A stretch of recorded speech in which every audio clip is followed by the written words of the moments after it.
because you have a lot of the comparisons, like a spider walk, yet you have some of the Bigfoot that have the elongated snout, like the Gugway, like the devil monkeys, some of the baboon-like dogmen that come into play. I personally, which again, like my disclaimer says, this is just my thought process. Even though I work with a ton of great people such as yourself, I have my own science team, does not mean that all my friends or all my researchers have the same thoughts necessarily as I do about something, all right? Meaning there's a lot of people that believe these could be paranormal, supernatural, extraterrestrial.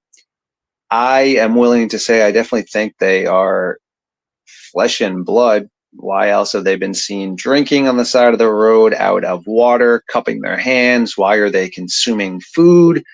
Why are they breathing air, etc.? So even if they are per se maybe extraterrestrial, doesn't mean it has to come from the universe, could be from cave systems, etc. They're still having to play by the atmosphere and the rules of Earth, meaning I think there is a lot of flesh and blood involved as well, but that's just my thoughts, man.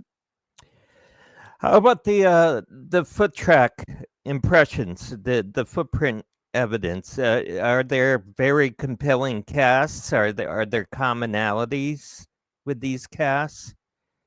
Great stuff again, right there for sure. Same basis. This is just my thoughts. Yet the science team does tend to have the same thought process as I do on this, yet they're not here, so I'm not going to speak for them. Yet if something is going to be bipedal at any point in time, it can be quadrupedal as well.